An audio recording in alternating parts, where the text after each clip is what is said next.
അപ്പോൾ ഈ യുധിഷ്ഠിരൻ അവിടെ ഒരു ശ്രീകൃഷ്ണ വർണ്ണനം എന്ന് പറയുന്ന ഒരു സ്തോത്രം അദ്ദേഹം ചൊല്ലുന്നുണ്ട്, ശ്രീകൃഷ്ണനെ വർണ്ണിച്ചുകൊണ്ട്. അപ്പോൾ മരണത്തെ നോക്കിക്കണ്ട് ശരശയ്യയിൽ കിടക്കുന്ന ഭീഷ്മര പിതാമഹർ നടന്നു പോകുന്ന അവസ്ഥ എന്ന് പറയുന്നത് അദ്ദേഹത്തിൻ്റെ ഉള്ളിലും പുറത്തും ഒരുപോലെ, അകവും പുറവും തിങ്ങും മഹിമാവാർന്ന നിൻപദം എന്ന ഗുരു പറയുന്നത് പോലെ ഉള്ളിലും പുറത്തും ഒരുപോലെ ശ്രീകൃഷ്ണ ഭഗവാനെ ദർശിച്ചു കൊണ്ടേയിരിക്കുകയാണ്. അദ്ദേഹം മരണത്തിലേക്ക് പോവുകയാണ്. അപ്പോൾ അദ്ദേഹം അവിടെ ഒരു സംസ്കൃത സ്തോത്രം ചൊല്ലിക്കൊടുക്കുന്നു. ഇതേ സംസ്കൃത സ്തോത്രത്തിൻ്റെ അർത്ഥമടങ്ങുന്ന ചെറിയൊരു ക്യാപ്സ്യൂള് നമുക്ക് ഗുരു തന്നിട്ടുണ്ട്. അതിൻ്റെ പേരാണ് ശ്രീകൃഷ്ണ ദർശനം. കേട്ടിട്ടുണ്ടോ? ഭൂയോ നൃത്തി, എങ്ങനെയാണ്? ഭൂയോ വൃത്തി നിവർത്തിയായി ഭുവനവും സത്തിൽ തിരുഭൂതമായി പീയൂഷധ്വനിലീനമായി ചുഴലവും ശോഭിച്ചു ദീപപ്രഭ. മായാമൂടുപടം തുറന്നു മണിരംഗത്തിൽ പ്രകാശിക്കും അക്കായാവിൻ മലർമേനി കൗസ്തുഭമണി ഗ്രീവന്റെ ദിവ്യോത്സവം. കുമ്മമ്പള്ളി രാമപിള്ള ആശാൻ്റെ അടുത്ത് ബാലപാഠങ്ങൾ പഠിക്കാൻ പോയ കുട്ടി നാണു എഴുതിയതാണ് ശ്രീകൃഷ്ണ ദർശനം. ശ്രീകൃഷ്ണ ഭഗവാനെ കണ്ടുകൊണ്ട് ശ്രീകൃഷ്ണ ഭഗവാന്റെ പുറകെ ഓടിക്കളിച്ച് നടന്നിരുന്ന നാരായണ ഗുരുവായിട്ടുള്ള നമ്മുടെ കുട്ടി നാണുവിനെ കുമ്മമ്പള്ളി ആശാൻ അടുത്തേക്ക് വിളിച്ചിട്ട് ചോദിച്ചു, എന്തിൻ്റെ പുറകെയാണ് നാണു നീ ഇങ്ങനെ ഓടുന്നതെന്ന് ചോദിച്ചപ്പോൾ കരഞ്ഞുകൊണ്ട് പറഞ്ഞു കൊടുത്തതാണിത്. ഭൂയോ വൃത്തി നിവർത്തിയായി ഭുവനവും സത്തിൽ തിരോഭൂതമായി പീയൂഷധ്വനി ലീനമായി ചുഴലവും ശോഭിച്ചു ദീപപ്രഭ എന്നൊക്കെ പറഞ്ഞ്. നമുക്ക് ഇത്രയും പ്രായമായിട്ടോ ശ്രീകൃഷ്ണ ദർശനം ചൊല്ലാൻ പോലും അറിയുന്നില്ല അല്ലേ? അപ്പോൾ ശ്രീകൃഷ്ണ ഭഗവാനെ ദർശിച്ചുകൊണ്ട് കൃഷ്ണ ഭഗവാന്റെ പുറകെ ഓടിക്കളിച്ച നാരായണ ഗുരു രചിച്ചതാണ് ശ്രീകൃഷ്ണ ദർശനം. അവിടെ ഭഗവാൻ പറയുന്നുണ്ട്, മായാമൂട് പടം തുറന്ന് മണിരംഗത്തിൽ പ്രകാശിക്കും.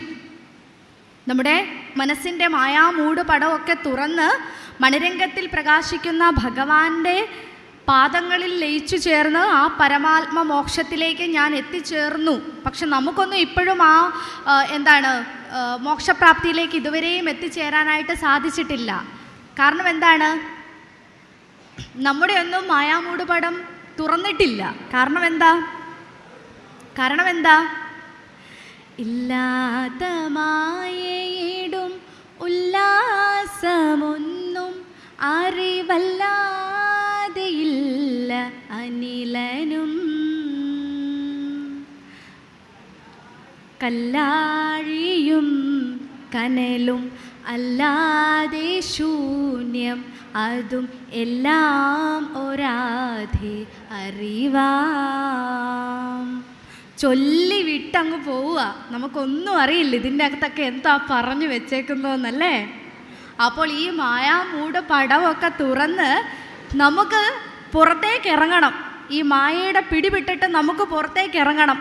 ആ മായയുടെ പിടിവിട്ട് പുറത്തോട്ട് ഇറങ്ങുമ്പോഴാണ് ഈശ്വര സാക്ഷാത്കാരം നമുക്കും ലഭിക്കുകയുള്ളൂ. അപ്പോൾ മാത്രമേ ഞാനും നീയും ഞെരുക്കി കലരുന്നൊരവസ്ഥയിലേക്ക് നമുക്കും ചെന്ന് എത്താൻ സാധിക്കുകയുള്ളൂ. ആണ് ഗുരുവിൻ്റെ കൃതികളിലെല്ലാം നമ്മൾ പഠിക്കുമ്പോൾ നമുക്ക് മനസ്സിലാവും, ഒരു കൃതിയെ ബന്ധപ്പെടുത്തി അടുത്ത കൃതികളിലേക്ക് നമുക്ക് സഞ്ചരിക്കാൻ സാധിക്കും.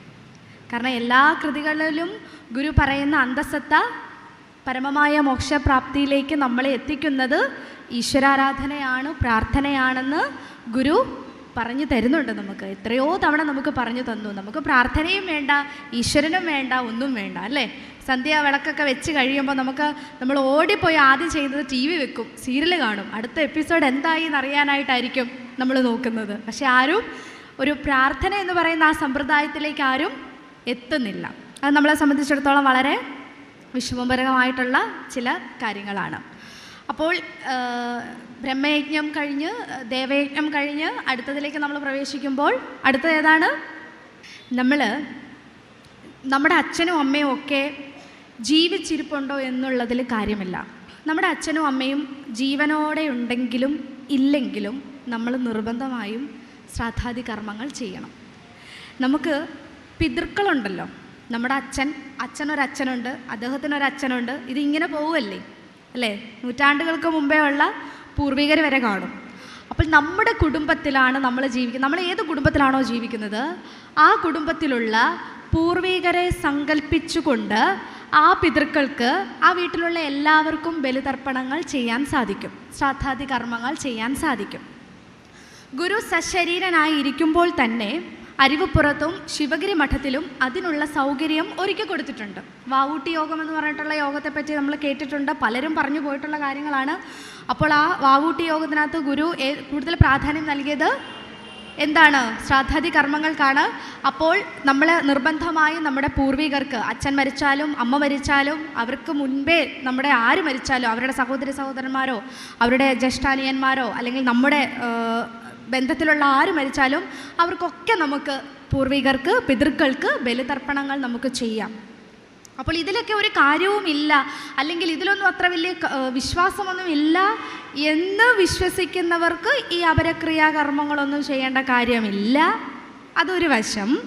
പക്ഷേ ഗുരുവിൻ്റെ വിശ്വാസികളാണ് നമ്മളെങ്കിൽ, ശ്രീനാരായണ ധർമ്മത്തിലധിഷ്ഠിതമായാണ് നമ്മൾ ജീവിക്കുന്നതെങ്കിൽ തീർച്ചയായും ഈ ശ്രാദ്ധാദി കർമ്മങ്ങൾക്ക് പ്രാധാന്യം നമ്മൾ കൊടുത്തേ മതിയാകൂ. ഒരിക്കൽ ഗുരുവിൻ്റെ ഒരു ഗൃഹസ്ഥ ശിഷ്യനുണ്ടായിരുന്നു, രാമൻ ഓവർസിയർ എന്നായിരുന്നു അദ്ദേഹത്തിൻ്റെ പേര്. അപ്പോൾ രാമൻ ഓവർസിയർ വന്നിട്ട് ഗുരുവിനോട് ചോദിച്ച്, മഹാഗുരു ഇങ്ങനെയൊക്കെ ചെയ്യുന്നതിൽ എന്തെങ്കിലും കാര്യമുണ്ടോ? ഈ പിതൃക്കൾക്ക് ഇങ്ങനെ ശ്രാദ്ധാദി കർമ്മങ്ങളൊക്കെ ചെയ്യുന്നതിൽ എന്തെങ്കിലും ഫലമുണ്ടോ, കാര്യമുണ്ടോ എന്ന് അദ്ദേഹം ചോദിച്ചപ്പോൾ ഗുരു പറയുന്നുണ്ട്, നമ്മുടെ കയ്യിൽ പിടിച്ചൊന്ന് നോക്കൂ എന്ന് പറയുന്നുണ്ട്. അപ്പോൾ രാമൻ ഓവർസിയർ വളരെ ഭയത്തോടെ ഗുരുവിൻ്റെ കയ്യിൽ പിടിച്ച് നോക്കിയപ്പോൾ അവിടെ ഉരുട്ടി വെച്ച ആ പിണ്ഡച്ചോറിൽ നിന്നും അതിൻ്റെ രസം, എന്തോ ഒരു വസ്തു വന്ന് നുകർന്ന് കൊണ്ടുപോകുന്നത് ഇദ്ദേഹത്തിന് കാണാൻ ഇടയായി. അത് നമ്മുടെ നഗ്നനേത്രങ്ങൾ കൊണ്ട് നമുക്ക് കാണാൻ കഴിയില്ല, പക്ഷെ ഗുരുവിനെ പിടിച്ചതുകൊണ്ട് രാമനത് കാണാൻ സാധിച്ചതാണ്. അല്ലാത്ത പക്ഷം അദ്ദേഹത്തിനും അത് കാണാനായിട്ട് കഴിയില്ല. അപ്പോൾ ആ ഒരു രസം നുകർന്നുകൊണ്ട് പോകുന്ന എന്തോ ഒരു വസ്തുവിനെ രാമൻ അവിടെ കാണുവാനായി സാധിച്ചു. അപ്പോൾ ഗുരു പറയുന്നത്, നിർബന്ധമായും പിതൃക്കൾക്ക് നമ്മൾ ബലിയിടണം, അല്ലെങ്കിൽ അവർക്കുള്ള കർമ്മങ്ങൾ വളരെ കൃത്യമായി ചെയ്യേണ്ട രീതിയിൽ നമ്മൾ ചെയ്യണമെന്ന് പറയാറുണ്ട്. അതായത് ചില സമയത്തൊക്കെ നമ്മുടെ മുത്തശ്ശിമാരൊക്കെ, കുറച്ച് പ്രായമുള്ളവരൊക്കെ പറയും, ഗർഭിണികളായിരിക്കുന്ന സ്ത്രീകളോട് പറയും, നിങ്ങൾ ഈ സന്ധ്യാസമയത്ത് അല്ലെങ്കിൽ ഒരു അസമയത്തൊന്നും പുറത്തേക്ക് ഇറങ്ങണ്ടെന്നൊക്കെ പറയാറില്ലേ? ഉണ്ട്. കാരണം എന്താ? ഇവർക്ക് എന്തെങ്കിലും ബുദ്ധിമുട്ടുണ്ടാകാതിരിക്കാനാണല്ലോ പറയുന്നത്, അല്ലേ? ഗർഭിണികൾക്ക് ബുദ്ധിമുട്ടുണ്ടാകാതിരിക്കാനാണ് പറയുന്നത്. ഗർഭിണികൾക്ക് എങ്ങനെയാണ് ഈ ബുദ്ധിമുട്ടുണ്ടാകുന്നത്? ഗുരുവിൻ്റെ ദൈവചിന്തനം എന്ന് പറഞ്ഞിട്ടുള്ളൊരു കൃതി നിങ്ങൾ കേട്ടിട്ടുണ്ടോ? പദ്യരൂപത്തിലുള്ളതാണ് ദൈവചിന്തനം. ശ്രീനാരായണ ഗുരുദേവ സമ്പൂർണ്ണ കീർത്തനങ്ങളുടെ അവസാന ഭാഗത്തൊക്കെ ആയിട്ടാണ് ഈ ദൈവചിന്തനം 1 ചേർത്തിരിക്കുന്നത്. അപ്പോൾ ഈ ദൈവചിന്തനം 1 പറയുന്ന ആ കൃതിയിൽ ഈ ഭൂതപ്രേത പിശാച് ഗന്ധർവന്മാരെ പറ്റിയിട്ടൊക്കെ ഗുരു പറയുന്നുണ്ട്. അതൊന്നും നിങ്ങൾ കേൾക്കുമ്പോൾ പേടിക്കൊന്നും ചെയ്യരുത്, പറയുമ്പോൾ എനിക്കും പേടിയൊക്കെ വരും, എന്നാലും ഞാൻ പറയാം. ഈ ഗുരു പറയുന്നത് ഇതൊക്കെ ഉണ്ടെന്നാണ്. ഓക്കെ, ഇതെല്ലാം ഉണ്ട്. എങ്ങനെയാണ് നമുക്കിത് അനുഭവിക്കുന്നത്?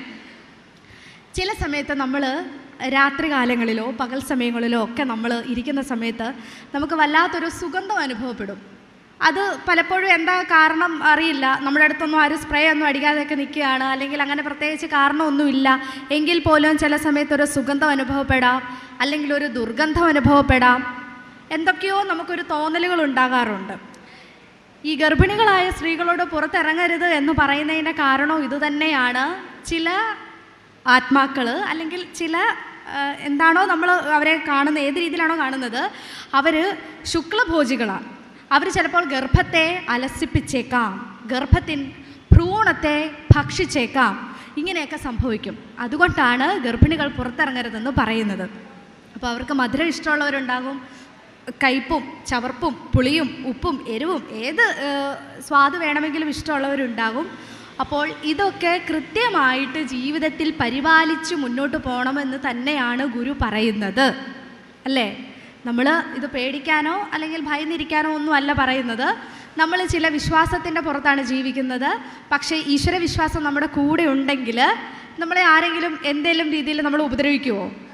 ഇല്ല. എല്ലാ ഭയങ്ങളിൽ നിന്നും സർവ്വഭയങ്ങളിൽ നിന്നും നമുക്ക് മുക്തി നേടാനായിട്ട് സാധിക്കും. പക്ഷേ അതിന് ഈ പറഞ്ഞ പ്രകാരമുള്ള ചില യജ്ഞങ്ങൾ നമ്മുടെ ജീവിതത്തിൽ അനുഷ്ഠിക്കണം. ഇതൊക്കെ നമ്മളിൽ നിന്നും മാറ്റിത്തരുവാൻ വേണ്ടിയിട്ടാണ് ഭഗവാൻ പിതൃയജ്ഞം ചെയ്യണമെന്ന് പറയുന്നത്. മനസ്സിലായോ? ശ്രീനാരായണ ധർമ്മത്തിൽ അതുണ്ട്. നിങ്ങളത് വായിക്കുക. ദൈവചിന്തന 1 അത് വായിക്കുക. അപ്പം നമുക്ക് മനസ്സിലാവും നമ്മൾ ജീവിതത്തിൽ പാലിക്കേണ്ട അല്ലെങ്കിൽ ആചരിക്കേണ്ട ചില മര്യാദകൾ, ജീവിത വ്യവസ്ഥകൾ, അല്ലെങ്കിൽ മാർഗങ്ങൾ, രീതികൾ, ഇതൊക്കെ വളരെ ഭംഗിയായി ഗുരു പറയുന്നുണ്ട്. അത് പഠിക്കുക, അതുപോലെ നമ്മൾ പ്രചരിപ്പിക്കുക. ഇതാണ് പിതൃയജ്ഞം.